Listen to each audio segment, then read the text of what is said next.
하나님은 한 분이시요 또 하나님과 사람 사이의 중보자도 한 분이시니 곧 사람이신 그리스도 예수라. 아멘. 우리 다시 한번 읽도록 하겠습니다. 시작. 하나님은 한 분이시요 또 하나님과 사람 사이의 중보자도 한 분이시니 곧 사람이신 그리스도 예수라. 아멘. 할렐루야. 이곳에 모인 여러분을 주님의 이름으로 환영하고 축복합니다. 오늘 이 시간 저는 이 디모데전서 2장 5절 말씀을 중심으로 죄인들의 중보자라는 제목으로 하나님 말씀 전하도록 하겠습니다. 우리 다 같이 따라해 주시겠습니까? 죄인들의 중보자. 네, 감사합니다. 말씀에 들어가기 앞서 여러분에게 한 예화를 전해드리고 말씀을 좀 시작하려고 합니다. 이 독일 전쟁에 있었던 일인데요. 이 독일 전쟁사에 보면 2차 세계대전 중에 장렬하게 전사한 한 통신병의 이야기입니다. 이 폭풍우가 몰아치던 한 여름밤에 프랑스에서 벌어진 어느 전쟁으로부터 아군 본부로부터 걸려온 전화가 있었습니다. 그 전화는 굉장히 다급한 목소리였습니다. 우리는 적군에게 완전히 포위되었다. 긴급하게 구조를 요청한다. 이런 전화가 계속해서 왔습니다. 그런데 이런 메시지가 전해지는 가운데 중간에 갑자기 끊어지게 됩니다. 도움을 요청하던 통신병이 이 사고를 조사하다 보니까 폭풍우 가운데 이 전선줄이 1m 정도가 잘린 겁니다. 그래서 그것을 이으려고 했지만 1m 정도가 닿질 않아서 힘겹게도 연결을 하지 못했습니다. 그제서야 이 통신병이 생각해낸 것이 양쪽에 그 전선줄을 다 잘라서 자신의 손가락에 묶었습니다. 묶고 나서 보니까 이제야 전류가 몸을 통해서 전해지는 거예요. 그래서 급하게 이제 도움을 요청하게 되고 마침내 프랑스의 그 압박 가운데서 이제 아군 본부는 군을 보내서 아군들을 모두 다 구출했다고 합니다. 그리고 이 통신병이 어떻게 되었는지 많은 아군들이 찾아서 나섰는데 안타깝게도 그는 감전사하고 죽어버렸다고 합니다. 그래서 이 병사를 통해서 독일 교회에서는 이 죽음을 중보의 전형이다라고 이야기를 하고 이야기를 붙였다고 합니다. 여러분, 이와 같이 본문에 이 중보자 되신 예수님을 말하고 있습니다. 오늘 본문 말씀 디모데전서 2장은 사도 바울이 이 에베소 교회를 목회하는 디모데에게 건강한 교회 목회 공동체를 위해 권면하는 내용입니다. 그 중에 핵심이 예수님을 하나님과 사이의 유일한 중보자임을 말하는 것이죠. 그가 이렇게 말한 이유가 있습니다. 에베소 교회의 당시 상황이 크고 작은 문제가 있었기 때문이에요. 당시 이 소아시아 지역에 유행했던 사상이 하나 있었는데요. 그게 무엇이냐면 천사 숭배 사상이었습니다. 이 천사 숭배 사상은 우주적인 이원론 영지주의의 열매인데요. 마치 이런 것입니다. 우리가 육신을 입고 있어서 더러운 존재이니 하나님 앞에 기도하면 하나님이 안 들어주실 것 같으니까 천사한테 대신 기도를 하자. 그러면 천사가 하나님 앞에 대신 말씀해 주시고 그 기도에 응답을 해줄 것이다라는 이런 잘못된 천사 숭배 사상이 있었습니다. 그러다 보니까 이런 것이 많은 그리스도인들에게 전파되다 보니 에베소 교회나 많은 교회들이 혼란이 있게 됩니다. 그래서 사도 바울은 오늘 본문 말씀을 통하여서 그것이 아니라 유일한 중보자, 하나님과 사람 사이의 유일한 중보자는 바로 예수 그리스도라는 것을 밝히는 것이 오늘 본문 말씀의 전체적인 내용입니다. 여러분, 예수님만이 모든 사람들을 위해서 자기를 대속물로 내주셨습니다. 믿으십니까? 예수님은 하나님께서 모든 사람이 구원받기를 원하시는 그 바로 적절한 때에 증거가 되어주셨습니다. 아멘입니까? 그렇다면 오늘 이 시간 주시는 말씀을 통하여 이 사도 바울이 증거한 중보자 되신 예수 그리스도는 과연 누구일까요? 첫째로 하나님의 어린 양입니다. 우리 다 같이 따라해 주시겠습니까? 하나님의 어린 양입니다. 네, 오늘 본문 말씀 우리 교재가 있죠? 하나님의 어린 양입니다. 우리 써주시면 감사하겠습니다. 여러분, 이 구약 성경을 보면 어린 양에 대해서 굉장히 많이 나옵니다. 먼저는 이스라엘 백성들이 애굽에서 이게 해방되기 전에 하나님께서 흠없는 1년 된 어린 순양을 잡아서 그 피를 집의 문설주에 또 임방에 바르라고 했습니다. 그렇게 하면 죽음이 넘어가리라 라고 말씀하셨죠. 그래서 이스라엘 백성들은 그대로 했더니 이 죽음의 사자가 애굽에 있는 모든 장자들을, 첫째든 재물들을 모두 다 죽일 때 피가 발려져 있는 그 집만은 피했습니다. 그래서 이거를 패스오버 했다고 해서 유월절이라고 이야기합니다. 이 사건 때문에 이스라엘 백성들이 애굽에서 해방되고 출애굽될 수 있었던 것입니다. 여러분, 바로 예수님이 이 유월절에 어린 양 되신다는 것입니다. 고린도전서 5장 7절에 보면 우리 밑에 교재에 적혀 있죠. 우리 다 같이 읽도록 하겠습니다. 시작. 묵은 누룩을 내버리라. 우리의 유월절 양 곧 그리스도께서 희생되셨느니라. 아멘. 그러니까 예수님께서 이 유월절 어린 양으로서 우리들을 위하여 희생하셨으므로 말미암아 우리가 죄와 사망과 마귀에게 해방될 수 있고 또 구원받을 수 있다고 말하는 것입니다. 여러분, 계시록 1장 5절 후반절을 보면 우리를 사랑하사 그의 피로 우리의 죄에서 우리를 해방하시고 라고 했습니다. 또 로마서 5장 9절 밑에 우리 교재에 있는 거 한번 다시 읽도록 하겠습니다. 시작. 그러면 이제 우리가 그의 피로 말미암아 의롭다 하심을 받았으니 더욱 그로 말미암아 진노하심에서 구원을 받을 것이요. 아멘. 여러분, 어린 양 되시는 그 예수의 피는 우리를 모든 죄와 사망과 악한 마귀로부터 해결케 되고 또 해방시켜주는 그 능력이 있다는 것입니다. 믿으십니까? 그렇다면 이 어린 양은 과연 또 어디에 있을까요? 이 어린 양은 바로 하나님께 제사를 드릴 때 쓰인다는 것입니다. 우리 여기 모니터 하울링 좀 줄여주시겠어요? 네.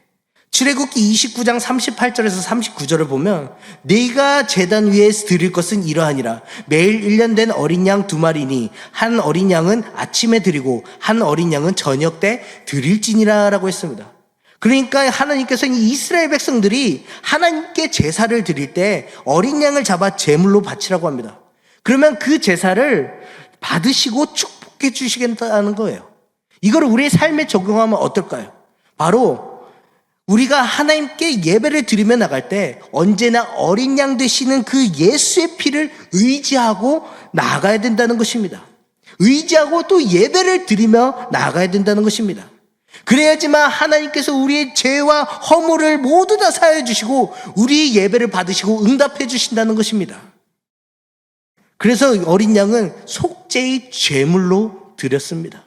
레위기 4장 32절에서 33절을 보면 그가 만일 어린 양을 속죄제물로 가져오거든 흠없는 암컷을 끌어다가 그 속죄제물의 머리에 안수하고 번제물을 잡는 곳에서 속죄제물로 잡을 것이요 라고 했습니다.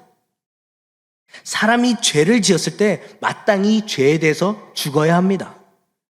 그런데 하나님께서는 사람들에게 자비와 긍휼을 베푸시기 위해서 대신 아무런 죄가 없는 그 어린 양을 끌고 와서 그 머리에 손을 얹고 죄를 전가하면 그 어린 양이 죄를 대신 짊어지고 그 어린 양의 피로 죄를 대신 짊어지고 죽어준다는 것입니다. 그리고 그 어린 양의 피를 그 제단 뿔에 바르며 그때 죄 사함을 받게 된다는 것입니다. 여러분, 우리들의 그 주홍같이 붉은 죄, 또 진홍 같은 그 죄를 우리 주님께서는 날마다 깨끗하게 씻겨주실 능력 되시는 어린 양 되신다는 것입니다. 요한일서 1장 7절을 보면 이렇게 말합니다. 그가 빛 가운데 계신 것 같이 우리도 빛 가운데 행하면 우리가 서로 사귐이 있고 그 아들 예수의 피가 우리를 모든 죄에서 깨끗하게 하실 것이요 라고 했습니다. 여러분, 예수님은 온 인류의 죄를 영원히 깨끗이 대속해 주시고 우리를 구원해 주실 유일한 어린 양 되십니다. 오늘 이 시간 저 여러분이 우리의 중보자 되어 주셔서 우리의 죄를 모두 다 사하여 주시는 그 하나님의 어린 양이신 예수 그리스도를 믿으며 나가는 저 여러분 되길 주님의 이름으로 간절히 축복합니다. 그렇다면 또 이제 사도 바울이 증거한 중보자 되신 예수님은 어떤 분이실까요? 둘째로 세상 죄를 질고 가는 분이십니다. 우리 다 같이 따라해 주시겠습니까? 세상 죄를 질고 가시는 분이십니다. 네, 감사합니다. 이 제키 로빈슨이라는 미국의 한 야구 선수의 일화입니다. 이 제키 로빈슨은 미국 메이저리그의 최초의 흑인 야구 선수였습니다. 수많은 인종차별의 장벽에도 불구하고 그는 최선을 다하면서 야구 선수 생활을 하였다고 합니다. 그러던 어느 날 이 로빈슨이 브루클린 구장에서 경기를 할 때 순간 공을 놓치는 실수를 했다고 합니다. 그 많은 백인들이 있던 그 사회 가운데서 흑인 이 제키 로빈슨은 유일한 비난의 대상이 되었습니다. 그때 많은 백인들이 자신이 먹고 있던 햄버거를 던지고 음료수를 던지면서 그를 향해 욕을 퍼붓고 야유를 했다고 합니다. 다른 백인 선수들 또한 그를 외면하고 있었다고 합니다. 그때 어느 순간 백인 선수인 리즈라는 한 선수가 그 로빈슨에게 찾아갔다고 합니다. 많은 사람들이 기대했던 것은 저 제키라는 사람이 리즈가 로빈슨을 구타하거나 때릴 것이라고 여겼다고 합니다. 왜냐하면 이 당시에는 그런 사회라 해도 과언이 아니고 또 특별히 문제가 되지 않았던 사회였기 때문입니다. 그런데 놀랍게도 이 리즈가 로빈슨의 가슴을 딱 안았다고 합니다. 그리고 그 가슴을 끌어안고 관중들을 향해서 쳐다보는 그 순간 놀랍게도 그 관중이 조용해졌다고 합니다. 그때 이 로빈슨이 나중에 이렇게 간증을 했습니다. 나는 백인 사회에서 충분히 비난받고 떠날 수 있었던 그런 상황 가운데 리즈의 팔이, 그 리즈의 가슴이 나의 인생과 야구 인생을 모두 다 구원해 주었던 계기가 되었다. 이렇게 이야기를 했습니다. 여러분, 이 모습은 중보적인 삶이 무엇인지를 보여주는 한 장면입니다. 중보자란 다른 사람을 지탱해주고 다른 사람의 어려움을 없애주는 그런 행위입니다. 그것은 마치 구약의 어린 양이 인간의 죄를 대신하여서 희생제물이 되는 것과 같은 똑같은 역할이라는 것입니다. 그리스도가 이루신 그 중보사역, 우리 중보자가 다른 사람을 위해서 대신 질 뿐만 아니라 그 짐을 우리 주님의 능력으로 없애주는 것이 바로 중보의 본질이라는 것입니다. 여러분, 지고 가다는 것이 무슨 뜻이 있을까요? 바로 담당하다라는 뜻을 가지고 있습니다. 그러니까 예수님은 우리의 죄를 담당하시고 질고를 담당해 주시고 또 저주를 담당하시기에 고난을 받으시고 십자가를 지신 그런 분이시라는 것을 이야기한다는 것입니다. 이사야 53장 4절에 이렇게 이야기를 합니다. 그는 실로 우리의 질고를 지고 우리의 슬픔을 당하였거늘 우리는 생각하기를 그는 징벌을 받아 하나님께 맞으며 고난을 당한다 하였노라 라고 했습니다. 여기서 질고를 진다는 것, 담당하다라는 뜻과 또 지고 가다라는 뜻도 가지고 있습니다. 예수님께서는 우리의 질고를 담당하여 주셔서 죄를 모두 다 안고 가주신다는 것입니다. 그리고 이사야 53장 6절에 이어서 보면 우리는 다 양 같아서 그릇 행하여 각기 제 길로 갔거늘 여호와께서는 우리의 모든 죄악을 그에게 담당시키셨도다 이렇게 이야기를 합니다. 또 히브리서 9장 28절에 보면 이와 같이 그리스도도 많은 사람의 죄를 담당하시려고 단번에 들이신 바 되셨고 구원에 이르게 하기 위하여 죄와 상관없이 자기를 바라는 자들에게 두 번째 나타내시리니라 라고 했습니다. 여러분, 오늘 이 시간 저 여러분은 주님께서 우리의 죄를 짓고 가신다는 것을 믿으며 나가길 바랍니다. 우리 또 더 나아가 이 지고 가다는 것은 또 다른 의미를 가지고 있습니다. 바로 제거하다라는 뜻을 또 가지고 있습니다. 예수님께서는 우리의 모든 죄를 깨끗이 제거하시기 위해서 고난을 당하시고 십자가를 지셨다는 것입니다. 히브리서 13장 11절에서 13절에 보면 또 이렇게 이야기를 합니다. 이는 죄를 위한 짐승의 피는 대제사장이 가지고 성소에 들어가고 그 육체는 영문 밖에서 불사름이라. 그러므로 예수도 자기 피로써 백성을 거룩하게 하려고 성문 밖에서 고난을 받으셨느니라. 그런즉 우리도 그의 치욕을 짊어지고 영문 밖으로 그에게 나아가자라고 했습니다. 여러분, 우리 예수님은 우리의 죄를 깨끗하게 씻겨주시기 위해서 예루살렘 밖 골고다 언덕에서 십자가를 지셨습니다. 여러분, 예수님께서는 바로 우리들의 죄와 고통, 질고 저주를 대신 담당하시기에 고난을 당하시고 십자가를 지신 것입니다. 여러분, 예수님은 하나님의 아들이시기에 죄가 없으신 분임에도 불구하고 우리의 죄를 짊어지고 또 제거하여 주시기 원하셨습니다. 오늘 이 시간 저 여러분 가운데 죄의 문제로 인하여 얽매이고 고통받고 있는 자들이 있습니까? 그렇다면 오늘 이 시간 모두 다 예수님 앞에 나가길 소망합니다. 예수님께 아뢰고 바라고 하여서 그 나의 죄를 주님 앞에 맡겨드리고 용서를 구하면서 나가는 저와 여러분이 되길 주님의 이름으로 간절히 축복합니다. 그렇다면 또 우리 예수님은 어떤 분이실까요? 셋째로 구원의 하나님이시라는 것입니다. 우리 교재에 있는 요한복음 1장 29절 다 같이 읽도록 하겠습니다. 시작.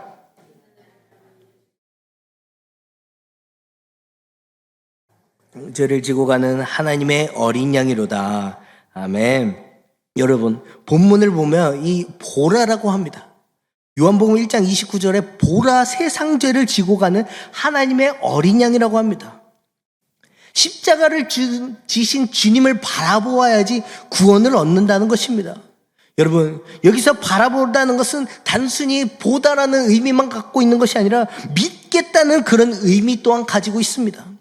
이스라엘 백성들이 광야에서 하나님과 모세를 원망하다가 불뱀에 물려 죽게 된 한 사건이 있었죠. 그 사건에서 그들이 다 죽게 되다 보니까 백성들이 잘못을 회개하면서 하나님 앞에 간구합니다. 그리고 하나님께서는 모세에게 놋뱀을 만들어서 너희들이 그 장대 높이에 있는 놋뱀을 바라볼 때 내가 그것을 다 치우게 해주겠다, 이렇게 명하시죠. 그래서 이스라엘 백성들이 죽을 수밖에 없었지만 그럼에도 불구하고 놋뱀을 쳐다보자 보는 그 순간 모든 그 질병과 저주들이 다 풀어나갔습니다. 여러분, 이것 또한 마찬가지입니다. 우리가 그 십자가를 바라보며 나갈 때 우리의 죄의 문제들이 모두 다 사해진다는 것입니다. 여러분, 우리 모두가 어쩔 수 없는 옛 뱀인 그 마귀에게 물린 죄인이었습니다. 그래서 영원히 죽을 수밖에 없던 그런 존재였어요.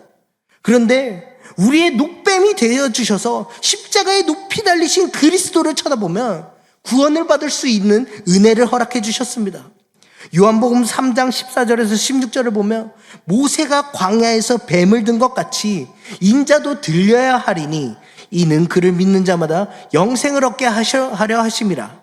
하나님이 세상을 이처럼 사랑하사 독생자를 주셨으니 이는 그를 믿는 자마다 멸망하지 않고 영생을 얻게 하심이라 라고 했습니다. 여러분, 십자가는 어떤 죄인이라도 구원할 수 있는 하나님의 능력인 줄 믿습니다. 고린도전서 1장 18절에 보면 십자가의 도가 멸망하는 자들에게는 미련한 것이요 또 구원을 받는 우리에게는 하나님의 능력이라고 했습니다. 여러분, 누구든지 십자가에 달리신 그 하나님의 어린 양이신 예수님을 구세주로 믿기만 하면 구원을 얻을 수 있습니다. 사도행전 4장 12절을 보면 다른 이로써 구원을 얻을 수 없나니 천하 사람 중에 구원을 받을 만한 다른 이름을 우리에게 주신 일이 없음이라 했습니다.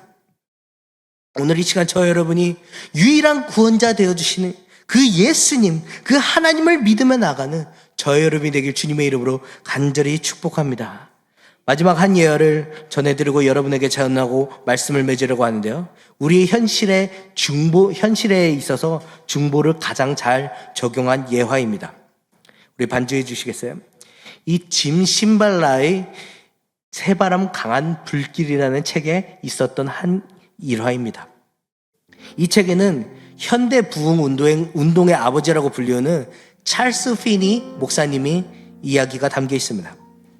이 찰스 피니 목사님은 당시 뉴욕 부근의 한 장로교회의 목사였는데요. 별로 유명한 사람은 아니었어요. 그러나 그를 중보하는 어느 한 사람을 만난 이후에 그의 사역이 또 하나님이 그를 쓰시는 것이 놀라운 역사가 일어나게 되는 한 일화입니다. 찰스 피니 목사님을 중보하던 한 사람의 이름은 다니엘 넷이라는 이름 무명인 한 사람인데요. 이 다니엘 넷이는 48살에 찰스 피니의 집회를 위해서 중보 기도자로 자신의 그 모든 것을 드리기로 헌신했습니다. 그는 찰스 피니가 말씀을 전하는 그 집회 장소에 무려 도착하기 3, 4주 전부터 미리 도착하여서 하숙집을 구해서 같은 마음을 가지고 있는 사람들과 밤낮 계속해서 기도하며 나갔다고 합니다. 어느 날 찰스 피니에게 한 사람이 찾아왔어요. 그녀는 다니엘 내시가 묵고 있는 그 하숙집의 주인인데요. 그 주인이 찰스 피니 목사님에게 이렇게 질문을 했습니다. 목사님, 다니엘 내시를 아십니까? 그러자 자신은 아무것도 모르고 있었기에 모른다고 대답을 했다고 합니다. 그러자 하숙집 여인이 그 찰스 피니 목사님에게 다니엘 내시가 어떤 사람인지 이야기를 해줬습니다. 그가 어떤 사람이었냐면 하숙집에 있다 보니까 식사를 해야 되는데 그 다니엘 씨는 또 그 방에 있던 모든 사람들은 식사를 하지 않았다고 합니다. 첫날에는 그냥 그러려니 한가 보고 지나갔고 둘째 날 되고 또 셋째 날 되니까 전혀 음식을 먹지 않는 거예요. 그래서 혹시나 무슨 일이 생긴 거 아닌가 싶어서 방에 그 문에 귀를 대고 이렇게 들었다고 합니다. 그런데 사람들이 끙끙끙 앓고 있더래요. 그래서 이 하숙집 아줌마가 놀래가지고 혹시 무슨 일이 생긴 거 아닌가 싶어서 벌컥 문을 열었더니 그들이 무릎을 꿇고 3일 밤낮을 계속해서 기도하고 있었다고 합니다. 이런 사건을 이제 찰스 피니 목사님에게 이렇게 전하였더니 순간 자신의 마음 가운데 다니엘 내시라는 그 사람이 나의 사역을 위해서 기도하고 있었구나, 중보하고 있었구나, 이것을 눈치챘다고 합니다. 그리고 이제 그 하숙집 여인이 목사님, 한번 다니엘 내시라는 사람이 어떤 사람인지 보시겠어요? 이렇게 묻자 그 찰스 피니 목사님이 이렇게 대답했습니다. 아니요, 그럴 필요가 없을 것 같아요. 그들은 지금 기도 중에 해산의 고통을 경험하고 있기 때문이에요. 그들의 기도가 끊이면 하나님이 역사하시는 것도 끊일 수가 있어요. 그러니 그들의 기도를 멈추지 않게 잘만 모셔주세요. 이렇게 이야기를 했다고 합니다.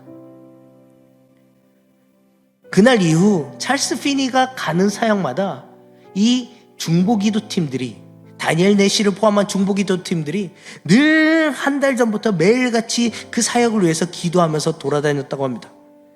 그리고 시간이 흘러 놀랍게도 1830년에 뉴욕주 로체스터시 인구의 10%가 찰스 피니 목사님이 전하는 그 복음을 통하여서 모두 다 구원받게 되는 놀라운 역사가 일어났다고 합니다. 사랑하는 성도 여러분, 찰스 피니는 이 고백에 대해서 이렇게 이야기를 합니다.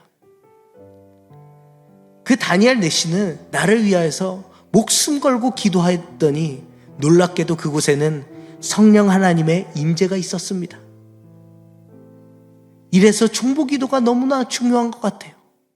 여러분, 중보기도를 멈추지 말아주세요. 이렇게 고백을 했다고 합니다.